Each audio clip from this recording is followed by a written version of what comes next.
विशेषतः खरडून गेलेली जी जमीन आहे हा एक अत्यंत महत्वाचा विषय आहे। कारण शेवटी शेतकऱ्याला सॉइल आणावं लागणार आहे, माती आणावी लागणार आहे आणि त्याकरता मोठ्या प्रमाणात त्यांना त्याची मदत आपल्याला करावी लागणार आहे।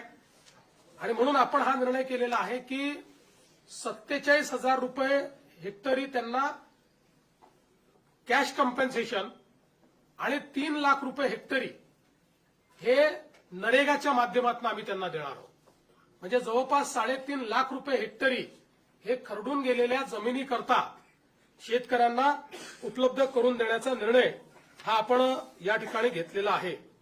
आणि याच्या व्यतिरिक्त सगळ्यात महत्वाचं की जे काही कॉम्पेन्सेशन आपल्याला क्रॉपच्या संदर्भात द्यायचं आहे त्या क्रॉपच्या कॉम्पेन्सेशनच्याकडे मी शेवटी येतो। बधित विहिरी आहेत, आता ज्या विहिरींमध्ये गाळ गेला आहे, ज्या विहिरींचं नुकसान झालेलं आहे, याकरता एनडीआरएफचे कुठलेही नॉर्म्स नाहीत, तरी देखील राज्य सरकारने एक विशेष बाब म्हणून 30,000 रुपये प्रति विहीर ही मदत करण्याचा निर्णय घेतलेला आहे, ज्यातनं हा गाळ काढणे आणि ती विहीर सुस्थितीत आणणे हे काम देखील आपण करणार आहोत। यासोबत अन्नधान्याच्या किट्स वगैरे आपण त्या ठिकाणी देतो, ते मी यापूर्वी देखील सांगितलेलं आहे। आपण 2 अजून निर्णय याच्यात घेतले आहेत की जे काही इन्फ्रास्ट्रक्चरचं नुकसान झालं आहे ग्रामीण भागामध्ये त्याकरता 10,000 कोटी रुपये इन्फ्रास्ट्रक्चरच्या नुकसानीकरता आपण उपलब्ध करून देणार आहोत।